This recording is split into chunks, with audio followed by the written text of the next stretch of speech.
En 1994, une journaliste d'investigation ambitieuse disparaît la nuit même d'une réunion du conseil municipal. Sa voiture est retrouvée près de son appartement. Aucun signe de lutte, aucun corps, aucune réponse. Mais 9 ans plus tard, un sac en toile est déterré sous un chantier.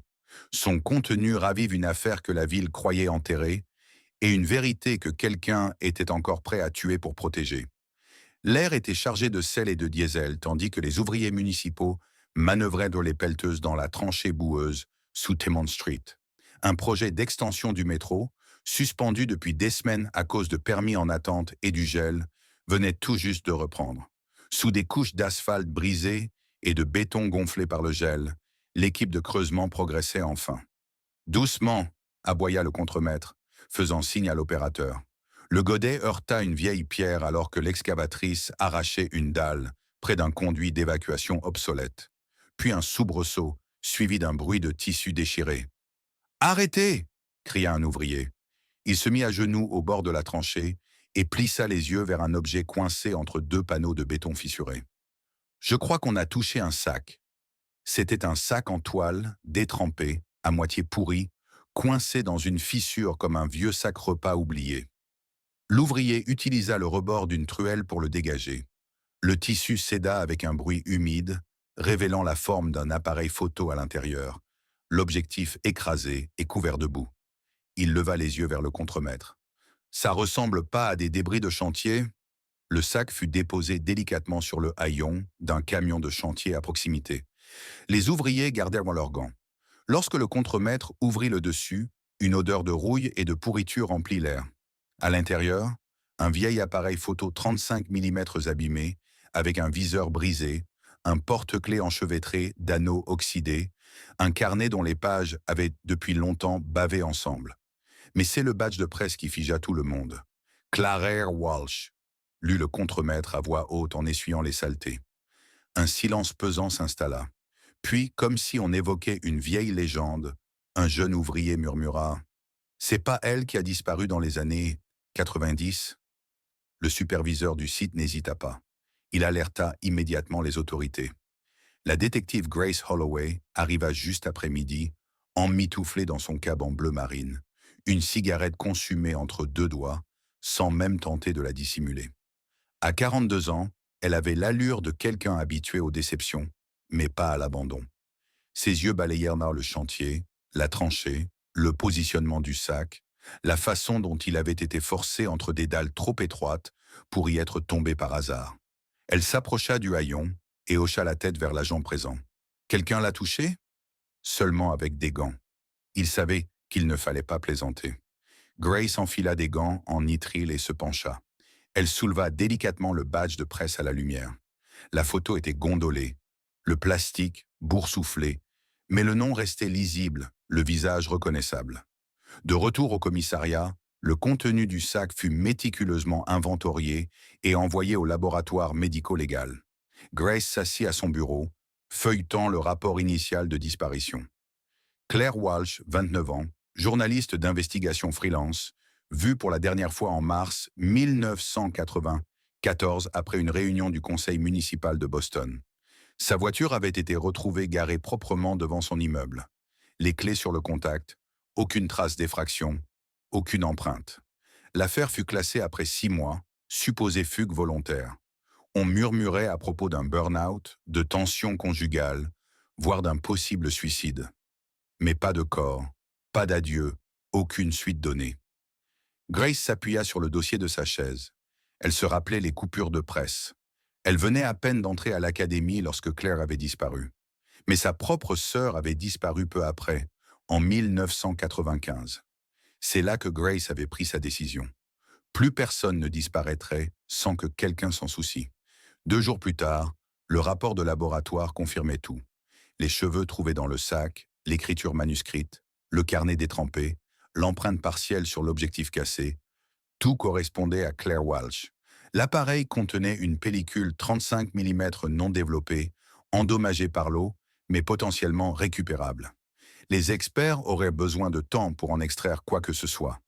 Ce qui obsédait Grace, ce n'était pas ce qu'on avait trouvé, mais où on l'avait trouvé. Ce sac n'avait pas été emporté par la tempête dans un conduit d'égout par hasard. Le tuyau où il avait été découvert ne transportait plus d'eau depuis 20 ans. Quelqu'un l'y avait enterré. L'enquêteur principal de l'époque vivait désormais à 2 heures de la ville, dans une maison coloniale modeste, en retrait de la route, avec des bardeaux qui se décollaient du toit. Grace se gara sous un érable nu, jeta un œil à son carnet et monta les marches grinçantes du porche. « Détective Holloway ?» demanda l'homme en ouvrant la porte. Richard Mance, fin de la soixantaine, un peu bedonnant, portait son insigne plus dans le regard que dans la voix. « Je sais que vous êtes à la retraite, » dit Grace. « J'ai juste quelques questions sur une affaire de 94. » Il sourit en tenant la porte. « Laquelle ?»« 94. C'était une grande année pour les ratés. » Ils s'installèrent dans sa cuisine. La pièce sentait légèrement le café et le vernis. Elle posa une photo du sac sur la table, suivie de la carte d'identité. Délavée par l'eau, mais lisible. Claire Walsh Press. « Mon Dieu, murmura-t-il. Ça fait 20 ans que j'ai pas entendu ce nom. »« Que vous rappelez-vous » demanda Grace. Mance haussa les épaules. « Une fille disparaît. Une fouineuse. Du genre à fouiller partout. On s'est dit qu'elle avait mis les pieds là où il ne fallait pas et qu'elle s'était fait peur. Ou qu'elle avait été réduite au silence, dit Grace. Il leva un sourcil. Vous avez déjà votre idée. Non, répondit Grace calmement. Mais j'ai lu votre rapport. Aucun ratissage autour de l'appartement. Aucune trace du parking. Vous n'avez même pas établi de scène de crime. Mance se frotta les tempes. Parce qu'il n'y avait pas de crime. Voiture intacte. Aucun signe de lutte. On n'allait pas lancer les forensics juste parce qu'une journaliste avait raté sa deadline. Ce n'était pas n'importe quel journaliste. Non, admit-il. Elle avait la réputation de semer la zizanie. Ne faites pas semblant, elle avait des ennemis. Grace se pencha. Avez-vous subi des pressions pour ne pas poursuivre l'affaire? Les yeux de Mance se tournèrent vers la fenêtre. Vous n'êtes pas la première à poser la question. Mais je suis vieux et fatigué. Je ne dois plus rien à ce service. Il planta ses yeux dans les siens. Officieusement, Claire Walsh était tenace, brillante. J'ai su qu'elle était morte dès le premier appel. Mais on ne nous a pas encouragés à creuser. Des papiers ont disparu. Des appels n'ont jamais été renvoyés. Et quand j'ai senti qu'il y avait quelque chose, là-haut, on voulait l'enterrer. C'était déjà fait. Grace ne le remercia pas. Elle referma son carnet et partit. De retour au commissariat, elle se tenait derrière un technicien de laboratoire dans une salle média sombre. Le vieux moniteur affichait image par image une pellicule 35 mm granuleuse, certaines si effacées qu'elle ressemblait à de la neige. « Alors » demanda-t-elle. « Surtout des déchets » répondit Dylan, le technicien aux cheveux en queue de cheval indiscipliné, qui avait la manie de commenter à voix haute. « Les signaux sont dégradés, les bords les plus touchés, mais là… » Il appuya sur la barre d'espace. L'image se figea sur une photo sombre, floue, au ton gris et bleuté, mais suffisamment nette pour distinguer des formes de base. 3 silhouettes se tenaient à distance, apparemment inconscientes de la caméra. L'un était appuyé contre une colonne. Un autre avait les bras croisés. Le troisième avait la posture de quelqu'un qui commande, les pieds écartés, légèrement tournés, comme s'il était en train de donner un ordre. « Où est-ce que ça a été pris ?» demanda Dylan. « Je ne sais pas, » répondit Grace. « Un garage, peut-être. » Dylan plissa les yeux. « Il y a une surface réfléchissante à droite. Un miroir, une vitre. » Difficile à dire. Je peux lancer des algorithmes de contraste, essayer d'affiner les détails, mais n'attendez pas de miracle. « Faites de votre mieux, » dit-elle. « Qui, selon vous, sont les 3 silhouettes présentes sur la photo retrouvée? Pourraient-elles être liées à la disparition de Claire? Partagez vos théories dans les commentaires. Qu'est-ce que Claire essayait de révéler avant de disparaître? Et Grace finira-t-elle par résoudre ce mystère après toutes ces années? Mettez un j'aime et continuez à regarder pour le découvrir. D'ailleurs, dites-nous en commentaire d'où vous nous regardez aujourd'hui. Grace frappa doucement à la porte d'un appartement à South Boston. Le couloir sentait vaguement la vieille peinture et les restes de pâte réchauffée. La porte s'entr'ouvrit, puis s'ouvrit complètement, révélant Thomas Walsh, début de la quarantaine, épaules carrées, les cheveux clairsemés sur les tempes. Il la regarda avec une curiosité méfiante. « Vous êtes avec la police de Boston ?»« Détective Grace Holloway, unité des affaires non résolues. » Il s'écarta sans un mot de plus. Le salon était modeste. Des photos de famille bordaient un mur et deux sacs à dos d'adolescents traînaient près du canapé. Mes filles, dit-il en voyant son regard. Grace hocha la tête, laissant le silence s'installer. On a retrouvé un sac, dit-elle enfin, enterré sous Timmon Street. À l'intérieur, il y avait la carte de presse de Claire et un appareil photo. L'enquête était officiellement rouverte. Thomas fixa le sol, la mâchoire crispée. Je savais qu'elle n'était pas simplement partie. Je veux en savoir plus sur ce qu'elle faisait. Il hésita, puis fit un geste vers la table. Asseyez-vous. Claire ne reculait jamais devant un combat. Il s'installa dans un fauteuil. Une fois qu'elle sentait que quelque chose clochait, elle ne pouvait pas lâcher l'affaire. Même quand ça a commencé à tout affecter, son sommeil, notre mariage, les enfants. Elle passait la nuit à écrire, à passer des appels. Je lui disais qu'elle allait s'épuiser. A-t-elle jamais mentionné les personnes qu'elle enquêtait? Thomas soupira. Elle ne donnait jamais de nom. Elle disait qu'elle ne voulait pas nous mettre en danger. Mais ça avait à voir avec des contrats municipaux, des trucs liés au logement. Elle répétait sans cesse « Ils volent sous nos yeux et personne ne fait rien ». Grace prit des notes, mais garda les yeux sur lui. « Une nuit, on s'est disputé », ajouta-t-il. « Je lui ai dit d'arrêter. Je lui ai dit « Claire, tu as 2 enfants, un mari. On a besoin de toi ici. » Et elle m'a répondu « Si je ne le fais pas, qui le fera? Si j'arrête maintenant, il gagne. » Il se frotta le visage. C'était la veille de sa disparition. Thomas se leva et disparut dans le couloir. Lorsqu'il revint, il tenait une enveloppe Kraft usée, scellée avec un ruban adhésif jauni. « Elle m'a laissé ça, dit-il. Je ne voulais pas croire que c'était un adieu. Après sa disparition, je ne l'ai jamais ouverte. Je crois que le moment est venu. » Grace décolla délicatement le rabat. À l'intérieur, une liste de contacts imprimée, annotée à la main. De nombreux noms étaient barrés. Un seul était souligné 2 fois. Louis Ortiz, audit du logement. Vous savez qui c'était? Non, mais ce nom me dit clairement quelque chose.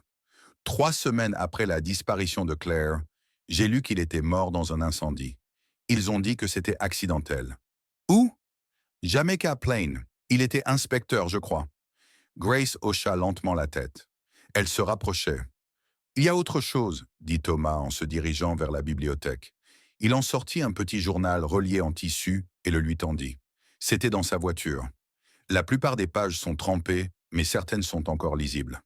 Grace le feuilleta prudemment. La moitié du journal était ravagée par la moisissure. Mais vers le milieu, elle trouva une entrée datée 15 août 1994, 9h30. Un seul mot, Lydon. Ce nom lui frappa la poitrine comme un coup sourd. « Le sénateur Lydon » demanda Thomas. Grace hocha la tête. « Oui, à l'époque, il siégeait au conseil municipal. Elle l'a rencontré la veille de sa disparition. » Grace referma le journal. « C'est bon. Très bon. » Alors qu'elle se levait pour partir, 2 enfants passèrent timidement la tête au coin du couloir. Le plus âgé, un garçon d'environ 16 ans, hocha la tête en silence. La plus jeune, une fille, entra dans la pièce. « Est-ce que vous allez la retrouver ?» demanda-t-elle. Grace se pencha légèrement pour la regarder dans les yeux. « Je vais tout faire pour. » « Elle ne nous aurait jamais abandonnés, » dit la fillette. « Papa m'a dit qu'elle répétait toujours que la vérité valait la peine, même si les gens ne voulaient pas l'entendre. » Grace leva les yeux vers Thomas, qui esquissa un sourire triste. « Elle avait raison, dit Grace, et on va le prouver. » Elle sortit dans le couloir et referma la porte doucement derrière elle. Ce n'était plus juste un dossier, c'était devenu personnel. Il était presque 23 heures lorsque le technicien médico-légal appela Grace au laboratoire. « Grace, vous devez voir ça !» lança-t-il. La détective Grace Holloway se pencha par-dessus son épaule, les bras croisés. Il tapa sur le clavier. « Regardez ici, dans le reflet du miroir, vous voyez ?» Il fallut un instant. Puis elle le vit, flou mais indiscutable. Une silhouette humaine se reflétait dans le rétroviseur du côté conducteur d'une voiture, sur fond de béton pâle. Probablement un parking souterrain. Seule une partie du visage était visible, tronquée par l'angle et la lumière. Mais la silhouette avait du poids. Homme, milieu de la quarantaine, mâchoire marquée, cheveux coupés courts. « Lancez une reconnaissance faciale, dit-elle. » Ils attendirent. La base de données mit plusieurs minutes à passer au crible les images d'employés municipaux et d'affiliés connus des années 1990. Quand le résultat s'afficha, Grace ne s'y a pas. Nom, Ruben Vass. Statut, retraité, police de Boston. De retour à son bureau, Grace demanda le dossier personnel de Vass aux archives.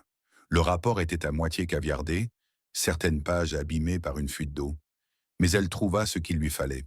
Un départ anticipé négocié après une enquête interne pour faute professionnelle.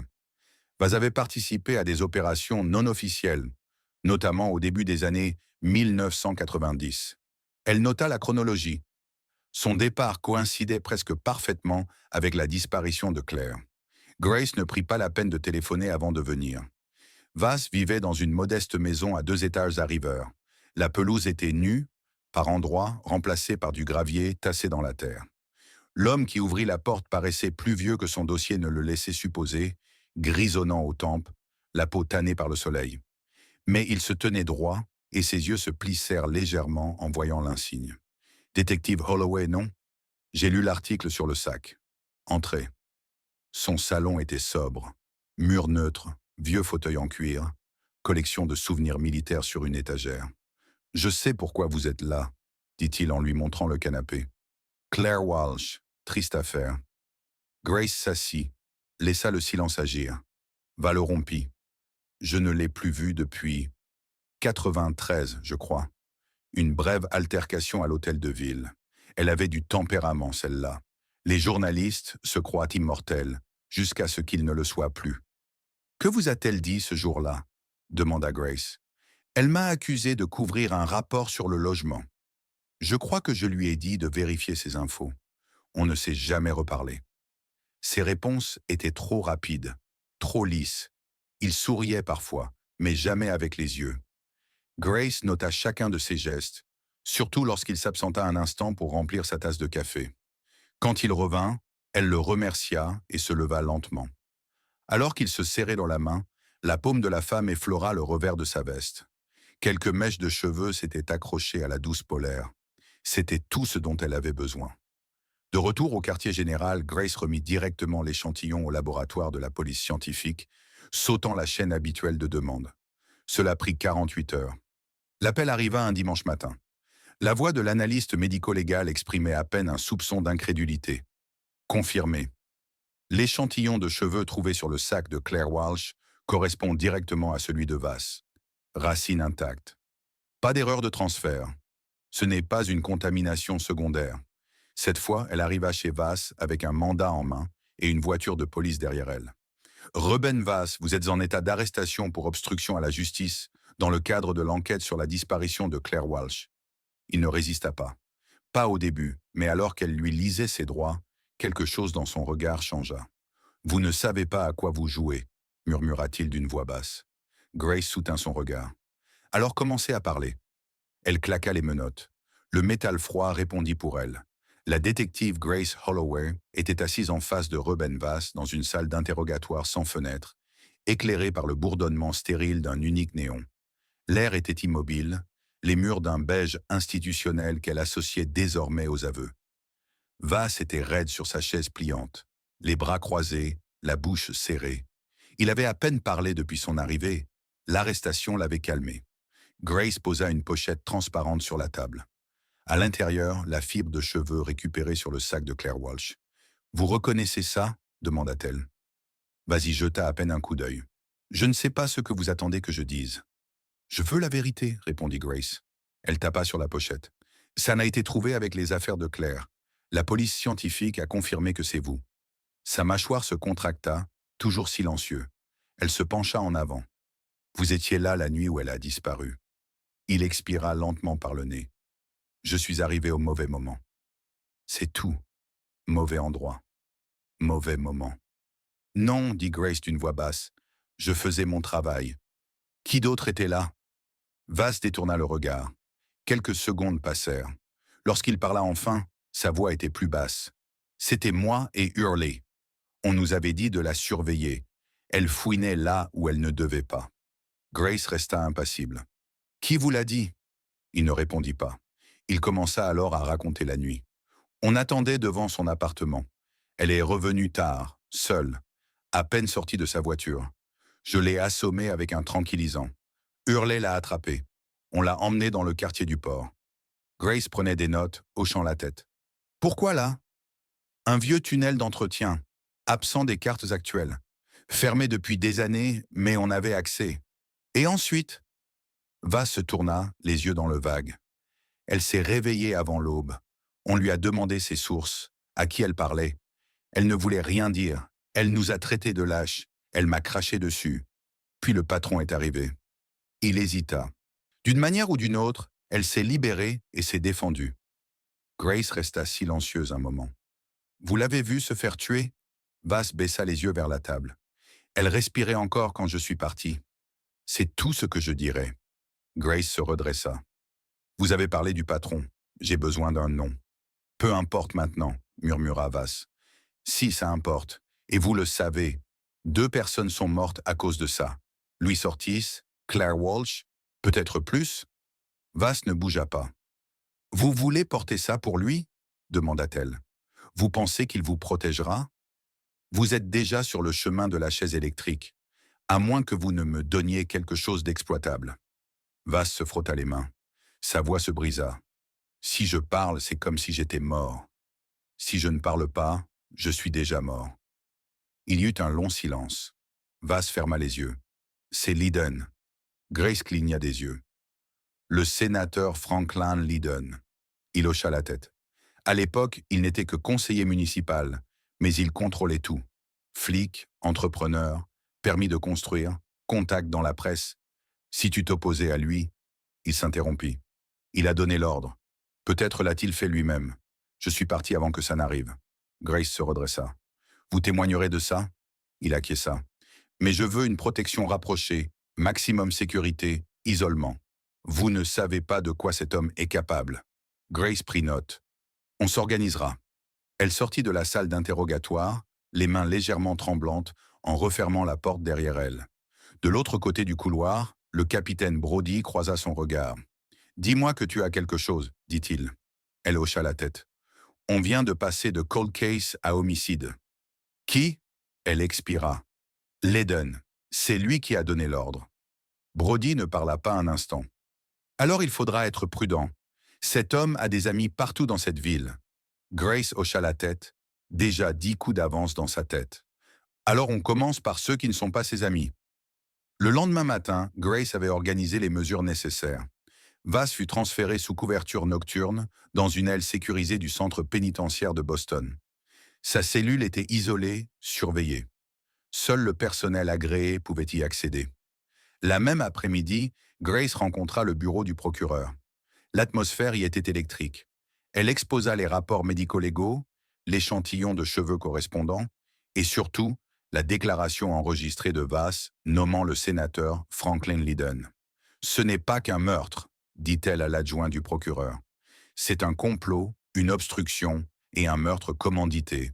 Il faut un acte d'accusation scellé. » Ils acceptèrent de procéder discrètement. Grace partit avec un dossier pressé contre elle, la tête en ébullition. Elle savait ce que signifiait s'en prendre à un sénateur en exercice. 2 jours plus tard, Grace roulait vers le tribunal quand son téléphone vibra. C'était le centre de détention. « Détective Holloway », dit une voix masculine. « Il faut que vous veniez ici. Il y a eu un incident. » Grace se gara sur le parking suivant et coupa le moteur. « Quel genre d'incident ?»« Votre témoin, Vass. On l'a retrouvé inanimé dans sa cellule lors de la ronde matinale. Les secours ont confirmé son décès. L'hypothèse première est une crise. Mais vous voudrez voir les premières conclusions du médecin légiste. » 1 heure plus tard, Grace se tenait aux côtés du médecin légiste dans la galerie d'observation stérile au-dessus de la salle d'autopsie numéro 3. Vass reposait sous un drap pâle. Le médecin souleva le drap sans cérémonie. « Aucun signe de traumatisme, expliqua-t-elle, mais de la mousse à la bouche.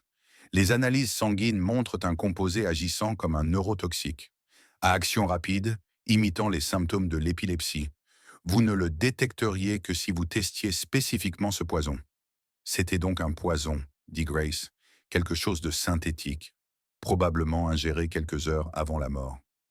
Cela pouvait être dans la nourriture, l'eau voire sur une surface qu'il a touchée. Et la surveillance? Le médecin la regarda avec lassitude. Ce n'est pas mon domaine, mais si j'étais vous, je demanderais qui a signé pour ses repas. De retour au centre, Grace examina les registres. Van n'avait reçu aucun visiteur. Les caméras ne montraient que les rondes habituelles. Rien d'inhabituel, sauf une coupure entre 1h47 et 2h06 du matin. Un bug, marmonna l'officier informatique. Ce sont des caméras anciennes, ça arrive. Pratique, commenta Grace. Ces repas avaient été livrés sans déviation. Elle demanda quand même qu'on teste la nourriture. Le lendemain matin, Grace arriva au poste et découvrit que son accès au système d'actes d'accusation scellé était restreint. Le bureau du procureur expliqua que les documents étaient encore examinés par le représentant du procureur général. Sa demande interne d'enquête sur la mort de Voss s'est heurtée à un mur. « Il faut ralentir », l'avertit son lieutenant. Grace n'était pas rentrée chez elle depuis 2 jours. Elle dormait dans son bureau entre les briefings, les appels sur le terrain et la montagne de paperasse laissée après la mort de Vass. Mais ce soir-là, elle décida qu'il était temps de rentrer chez elle pour se rafraîchir. Le parking souterrain derrière l'annexe municipale était mal éclairé. Une ampoule fluorescente clignotait au plafond. Le bruit de ses talons résonnait à chaque pas. Elle s'arrêta à mi-chemin du parking, faisant semblant de fouiller dans son sac. Une ombre bougea sur le pare-choc arrière de la camionnette. Puis une silhouette en sortit. « Détective Holloway », dit l'homme d'une voix douce. « Vous auriez dû rentrer chez vous. » Il leva son arme, un pistolet compact avec une poignée recouverte de ruban adhésif, mais il était trop lent. « Boston PD », lança une voix depuis l'autre bout du parking. Un autre cri retentit derrière elle. 2 policiers en civil apparurent, armes pointées vers la silhouette. « Posez ça tout de suite !» L'homme se figea. Sa mâchoire se serra. L'arme vacilla, puis tomba sur le béton. Grace ne bougea pas. Elle le fixa simplement tandis que les policiers s'élançaient vers lui. « Officier James Hurley !»« Menottes !» aboya l'un d'eux. « On l'a eu !» Les yeux de Hurley croisèrent ceux de Grace. « Vous auriez dû rester enterré » murmura-t-il. Elle ne broncha pas. La salle d'interrogatoire au sous-sol du BPD était une boîte sans fenêtre, éclairée par une bande lumineuse bourdonnante au plafond. Hurley était assis menotté, posture détendue, arborant un sourire en coin. Une coupure sur sa tempe suintait encore, vestige de sa résistance lors de l'arrestation. « T'es pas mort », dit-il à l'entrée de Grace. « Tant mieux pour toi. » Elle referma la porte derrière elle et s'assit. « Tu as foiré 2 meurtres en 3 jours. Pas ta meilleure série. »« Voss n'a pas souffert », répondit Hurley en haussant les épaules. « Ça n'aide pas. » Ils restèrent moins silencieux. Un magnétophone tournait près d'eux. « Tu sais ce qui est drôle ?» dit finalement Hurley. « J'ai vu plein de gens se noyer dans des histoires qui les dépassaient. Flics, journalistes, donneurs de leçons, mais aucun ne savait jamais quand t'arrêter. Tu n'es pas spécial. » Grace se pencha en avant. « Tu as tué Claire Walsh aussi ?» Il ne répondit pas. Hurley se tortilla sur sa chaise. Le vernis craquelait. Il détourna les yeux. « Tu sais ce qu'ils font aux flics comme toi, là-dedans ?» demanda-t-elle. « J'ai pas tué Claire, » murmura-t-il. « Mais t'étais là. » Silence. « Tu as empoisonné Vass. » Nouvelle pause. Finalement, sa mâchoire bougea. C'était dans le bouchon de la bouteille, dans l'eau. Il a dit qu'il ne sentirait rien. « Qui c'est, il ?» Hurley expira. « L'Aden. » Grace ne répondit pas. Elle laissa ce nom flotter entre eux. Vass était une fissure dans le verre. Hurley continua, la voix plus basse. « Il vous a déjà tout donné. » Le tunnel, le nom, Ortiz. On devait tout garder compartimenté, mais Voss avait cette mauvaise habitude de se laisser une conscience. Grace sortit un carnet légal. « Raconte-moi la nuit où Claire a disparu. » Elle disait qu'elle avait des dossiers contre lui. Ça suffisait à exposer tout son réseau. Puis Hurley baissa les yeux. Elle ne lui a pas donné ce qu'il voulait. Il a pété un câble. Il a dit qu'il fallait que ça ait l'air d'une disparition. Il m'a dit de chercher la bâche. On l'a enveloppée dedans. On l'a emmenée par la grille d'évacuation nord. On l'a enterrée dans une chambre sèche d'évacuation près du quai Neuf, recouverte de débris. C'est encore là. Grace n'interrompit pas. Sa main bougeait avec assurance sur la page. « Il y en a eu d'autres aussi », ajouta Hurley. « Louise Ortiz, l'inspecteur. On a brûlé son appartement. Il allait déposer un rapport sur les rétrocommissions du Conseil en matière de logement. Lydon appelait ça un contrôle des dégâts préventifs. Il soupira. Un autre gars, Elias Finch, clerc juridique, aidait Claire à vérifier les licences des sociétés écrans, abattu dans un faux braquage. Et le troisième, Hurley marqua une pause. Monique Day, infirmière. Elle avait trouvé des anomalies dans les dossiers de la clinique d'urgence liés au site de construction. Elle a disparu sur le chemin du retour. Grace posa le stylo. Sa voix était calme. Tu vas tout écrire. Déclaration, chronologie, nom, et si une seule pièce ne correspond pas aux preuves que nous trouverons, tu répondras de chaque mort que tu as touchée. Hurley acquiesça. Le tunnel du port était pire que ce que Grace avait imaginé. La lumière grise perçait à peine le ciel couvert quand elle descendit de la voiture de patrouille et regarda la pente envahie par la végétation derrière le quai 12. Une clôture en grillage affaissé entourait une station-service à moitié effondrée. Sa signalétique rouillait depuis longtemps, les fenêtres brisées, les mauvaises herbes rampant dans chaque fissure du béton. L'unité médico-légale de la section des affaires non résolues du BPD avançait avec efficacité. Les chiens Kadada sont prêts, annonça l'agent Darnell en hochant la tête vers l'unité cynophile derrière elle. Grace se contenta d'un signe de tête et serra son manteau. Le vent venant de l'eau coupait l'air. Les chiens les guidèrent d'abord autour du périmètre, reniflant le long des anciens canaux en briques et des conduits d'évacuation, certains à moitié effondrés, d'autres à peine scellés par des barres d'armature rouillées. Puis, presque à l'unisson, les deux chiens s'arrêtèrent près d'un angle de la structure. Une grille d'évacuation rouillée était encastrée dans le sol, à moitié couverte de sable et de débris soufflés par le vent. « Alerte !» appela le maître chien. Les chiens avaient repéré quelque chose. La grille fut facile à dégager. Quelques minutes de travail avec des pièces de biche et une pelle suffirent. En dessous, un puits étroit, à peine plus large qu'un regard. La chute était faible, environ 1,20 m. Grace s'agenouilla à côté et inspira l'odeur de moisi, d'huile et quelque chose d'autre. La pourriture du temps, peut-être, ou l'histoire qui refait enfin surface. Elle se redressa. Creusez ici. La couche de gravier et de briques brisées céda à la terre compactée. À quelques centimètres, le technicien principal fit signe. On a touché quelque chose. Ils dégagèrent lentement, brossant chaque poignée avec soin, gantés. Apparut d'abord un coin de bâche en plastique délavé, taché de brun. À mesure qu'ils élargissaient le trou, il devint clair que la bâche avait été emballée délibérément, le paquet lourd et solidement noué avec une vieille corde. Il fallut 1 heure de plus pour tout exposer. Ils le soulevèrent d'un seul bloc, le déposant soigneusement sur une feuille de preuve propre. Puis vint le moment de déballer. Sous les plis, des restes squelettiques recroquevillés comme pliés à la hâte dans l'espace. À côté des os, des fragments de tissu, une ceinture en cuir, une montre rouillée et une lanière à peine intacte. Grace regarda les restes sans parler. Le médecin légiste s'agenouilla à ses côtés. « On l'enverra à Quincy pour une analyse complète, dit-il.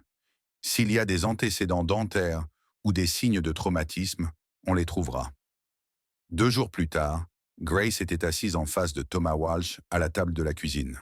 L'air dans la maison était trop immobile. Elle ne voulait pas annoncer la nouvelle par téléphone. Pas pour ça, pas après tout ce qu'il avait supporté. Thomas hocha la tête en silence pendant qu'elle parlait, mais ses mains serraient le bord de la table comme pour s'ancrer à quelque chose de puissant. Les enfants, Maya et Luc, restaient juste à l'entrée de la pièce. Aucun ne posa de questions, mais tous deux la fixaient avec de grands yeux silencieux. « Nous avons besoin d'un échantillon d'ADN, » dit Grace doucement, « de préférence d'un des enfants, juste pour être certain. Légalement, nous devons confirmer. » Elle lui tendit une photo scellée. Il la regarda, puis ferma les yeux. « Cette montre, » murmura-t-il.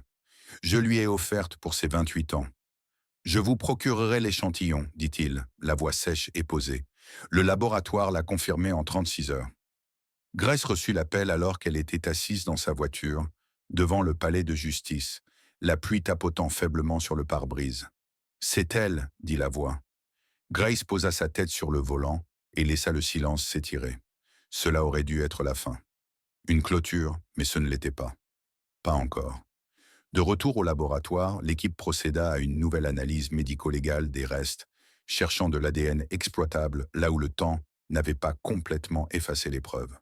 Un technicien, examinant les débris sous les ongles de Claire, a demandé à voir Grace personnellement. Nous avons prélevé des tissus épithéliaux sous son ongle du pouce droit, dit-il en lui montrant le rapport. Assez intact pour établir un profil complet. La correspondance arriva ce soir-là. Franklin Laden. Grace fixa le rapport imprimé, la bouche sèche. Le profil génétique était indiscutable. Cette cicatrice sur son avant-bras, ces 3 marques superficielles auxquelles elle avait à peine prêté attention lors de leur rencontre, prenaient désormais tout leur sens. Claire s'était battue. Jusqu'à la fin, elle avait emporté quelque chose avec elle. Grace plia le document et le glissa dans le dossier, la voix basse. « Je l'ai !» Grace se tenait dans le silence bourdonnant de la salle de conférence du procureur, pendant que les imprimantes crachèrent la dernière page du mandat d'arrêt. Sa signature était déjà apposée en bas de la page. Les preuves, la déclaration sous serment de Hurley, le rapport d'autopsie, l'ADN sous l'ongle de Claire, étaient solides comme le roc. Pourtant, elle ne faisait pas entièrement confiance au processus, pas avec l'influence que Lydon avait. Elle décrocha le téléphone et appela son contact au bureau, Aidan Carrion, un superviseur de terrain avec qui elle avait travaillé sur une affaire de trafic il y a plusieurs années. « Pas de fuite, » lui dit-elle. « Je ne veux pas qu'une rumeur sorte de ce bâtiment. »« Vous aurez mes meilleurs agents, » promit Carrion. « Donnez-moi l'heure et le lieu. » La salle de bal de l'hôtel Renaissance brillait sous les lustres en cristal, entourée de donateurs fortunés. Un quatuor de jazz jouait dans un coin. Franklin Laden se tenait près de la scène, riant avec un groupe de lobbyistes, son smoking impeccable, ses boutons de manchette en or. Grace l'observait de loin, une petite équipe d'agents en civil postés à chaque sortie. Elle attendit qu'il lève son verre pour une photo avec le maire. Puis, d'un pas délibéré, elle traversa le tapis. « Sénateur Lydon. » Il se retourna, surpris mais pas alarmé. « Détective Holloway, » dit-il, mi-souriant. « Ne me dites pas que vous êtes devenu un donateur. »« En fait, » répondit Grace en exhibant le mandat, « je suis ici en mission officielle. Vous êtes en état d'arrestation pour complot en vue de commettre un meurtre, obstruction à la justice et plusieurs chefs d'homicide. » Un éclair de confusion, puis de panique, enfin de calcul traversa son visage. Les caméras avaient déjà tourné. Un silence parcourut la salle alors que le sénateur était escorté menotté, passant devant les invités stupéfaits et les flashs des appareils photo. Au commissariat, Lydon conservait son air confiant. Assis en face de Grace, il posa un bras négligemment sur le dossier de la chaise. « C'est une erreur, dit-il. Une campagne de diffamation désespérée. Vous réalisez à quel point c'est ridicule. » Grace ne répondit pas. Elle ouvrit un dossier marron et posa la première photo, la montre rouillée de Claire trouvée au port. Puis une autre, les restes squelettiques, et enfin le rapport d'autopsie détaillant les traumatismes aux côtes et l'ADN sous les ongles.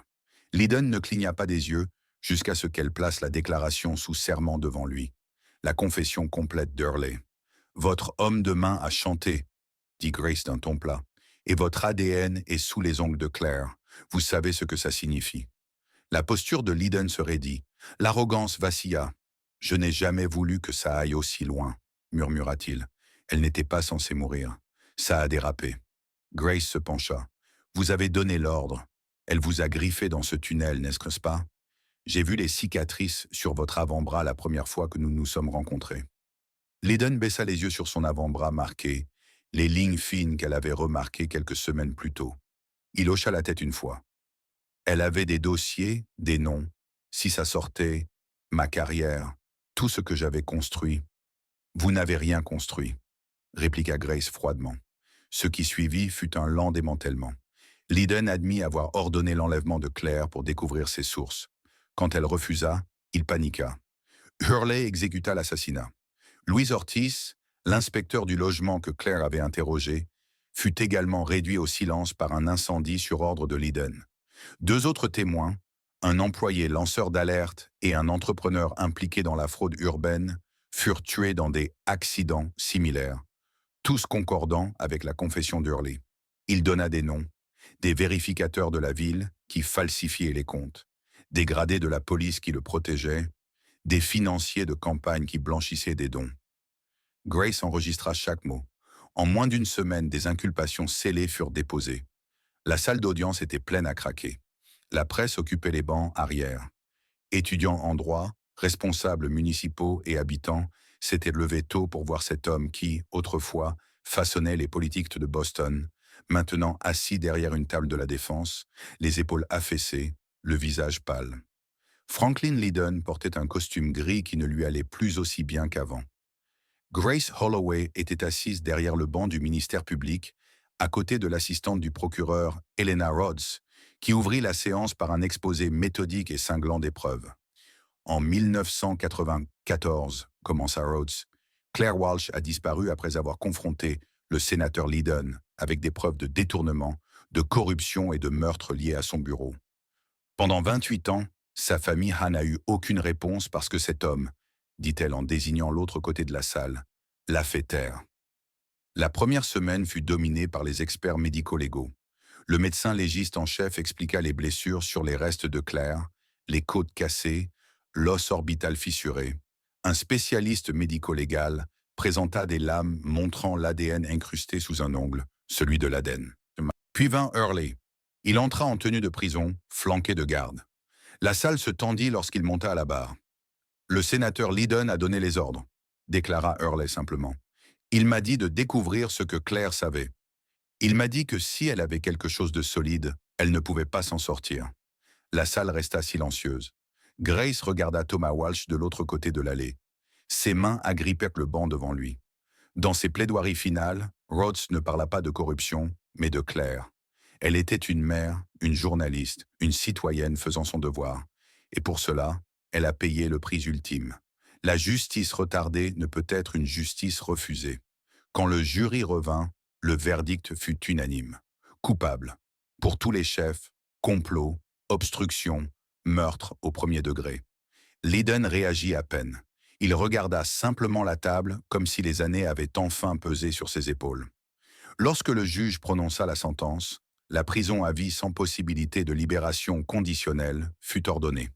En quelques semaines, les inculpations s'étendirent au-delà de l'Aden. Ses co-conspirateurs furent jugés et condamnés pour obstruction, complot ou complicité de meurtre. James Hurley, qui avait exécuté les ordres de Lydon sans hésitation, reçut la prison à vie sans possibilité de libération conditionnelle pour son rôle dans les meurtres de Louis Ortiz, Ruben Vass et Claire Walsh. Le réseau qui les protégeait s'effondra pièce par pièce, démantelé par la femme qu'ils avaient voulu faire taire. C'était enfin terminé. La justice avait été rendue et Grace avait achevé ce que Claire avait commencé toutes ces années auparavant.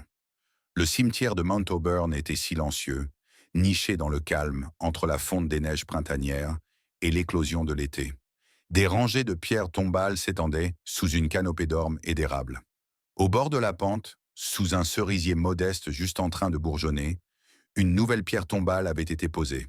Claire Walsh, mère, épouse et fille aimée, 1963 à 1994. Grace Holloway se tenait à quelques pas, laissant d'abord la famille occuper l'espace. Thomas Walsh s'agenouilla au pied de la tombe, passant la main sur les lettres gravées. Son costume lui allait trop grand. Il avait perdu du poids au cours du dernier mois, mais sa posture restait droite. De chaque côté se tenaient les enfants. « Je n'aurais jamais cru que ce jour viendrait », dit Thomas d'une voix basse et posée. « J'aurais dû chercher plus fort. » Il s'interrompit puis ajouta doucement. « Merci de lui avoir rendu la maison. » Grace ne répondit pas tout de suite. Ce moment n'était pas à elle, mais quand elle parla, ce fut avec douceur. Elle eut le dernier mot. Thomas la regarda et hocha la tête. « Je suppose qu'elle l'a fait. » Maggie, la fille de Claire, s'avança, ses cheveux tombant devant son visage, alors qu'elle s'agenouillait près de la pierre tombale. Elle glissa un lys entre la terre et la base de marbre. Puis elle posa ses doigts sur le bord de la pierre et murmura « Maman était une héroïne. » Grace sentit sa gorge se nouer. Un souvenir refit surface, ancien. Elle avait de nouveau 13 ans, debout au bord du lac près de la maison de son enfance. Le vélo de sa sœur Eva était tombé dans les herbes hautes. Eva avait disparu 2 heures plus tôt. Aucun signe de lutte, aucun adieu. L'enquête n'avait jamais abouti. Ce jour-là, au bord du lac, Grace s'était promis qu'aucune autre famille ne resterait dans ce genre de silence. Elle ne laisserait jamais une autre famille s'accrocher aux ombres et aux doutes. Elle irait là où les autres n'oseraient pas, creuserait là où on lui dirait de ne pas chercher la vérité. Et maintenant, en quittant Mount Auburn avec la famille Walsh derrière elle, elle savait qu'elle avait tenu cette promesse.